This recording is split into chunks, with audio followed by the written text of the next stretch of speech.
Growing up in Cedar Rapids, honestly, you don't know what you don't know, right? So for me, what I did know was musical theater, a lot of dance classes. And as I got older into high school, I got involved with the Pom Squad. So I just didn't really know much beyond that I loved to dance. Of course, I tried track and I tried other sports, and I'm just not good. I thought this was not my forte, and that's okay. I tried it out. And, I am very open. I'm an open minded type of person. I'm fortunate that my mom and at my very young age, she had creativity in her DNA from her life, and I don't know how she got it in Cedar Rapids, but it carried over to me. And so because of her, I was always like at her aerobics classes. I was at the fashion shows that she would create at the malls. She would take us to London to do hair shows, and I would be like the token dancer. So she always found a way to include me, even though I was not the tall person in the group. So I was the shorty. So I kind of had my own world, and then I blended it in with her world of fashion. And that was what I saw creatively in a small town like Cedar Rapids. My dance studio did take me to New York once, Dance of Iowa. It's no longer called that. And they took us to different dance studios. I went to Alvin Ailey, I went to Steps, I went to Broadway Dance Center, and maybe one more. So I did have a sliver of understanding that there were options. So then when I got there, I felt more gravitated towards Broadway Dance Center. When my mom had her very beginning stages of her fashion life, right? So she would take models to New York. She took them to IMTA, which stood for International Modeling and Talent Association. And like I said, I was the short one, so I would do all the commercial work while all of the other people were doing like the fashion and the fashion shows and the print ads and like those competitions. Like they created competitions for you to be an outstanding model, but they also created competitions for you to be an outstanding talent in the sense of dance, acting, and that's what I poured myself into. So I would go to New York and I would go to Los Angeles when she would take these groups of young people, these talented people to this competition, which was so weird because if you look at it, I didn't really expand because of dance competitions. I expanded because I was going to this like particular one. And so I was fortunate to know what New York was, and I was fortunate to know what LA was. And I'm like 9, 10 years old, whatever. And you hear what people say. And of course, and I hate saying it now because I live here, but all I knew was, oh, Los Angeles, those are fake people. New York is real. But that was what I was digesting. What I felt when I went to New York, and I remember looking at my mom standing in Times Square at 9 years old, and I said, I'm moving here, because that was the energy that was like speaking to me. And so when I went to LA, I was like, this is cool. But you have to drive everywhere. Like you're not actually like the energy is not shaking your soul. You have to find the energy to shake your soul here. In New York, it's just like put on you, and you either take it or you don't. And so for me, I just knew that that's where I wanted to go. When it came to seeing dance beyond my understanding, we had MTV. That was it, right? And anything that came on MTV, that to me was golden. And at that point in my life, MC Hammer was the one, and he was doing all these dance moves, and it was fast and it was energetic.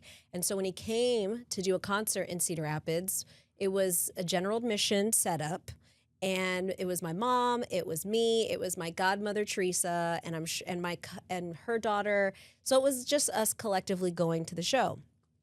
Well, then he says, I want to bring some kids up to the stage. Who wants to come? And my godmother is a very tall woman, and she put me on her shoulders.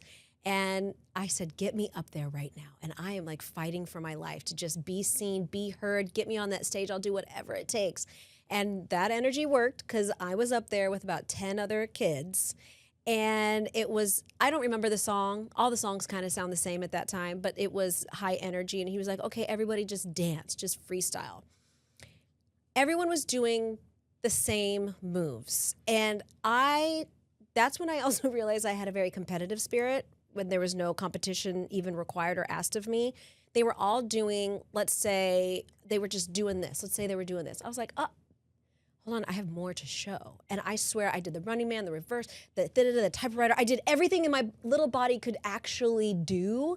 And then I realized that I was kind of getting a little bit more attention than the rest. And that in that moment, I was like, I'm made for this. This is where I belong. I belong on the stage. I believe I belong in being free with my movement. I belong with superstars. And at that point, there was no turning back.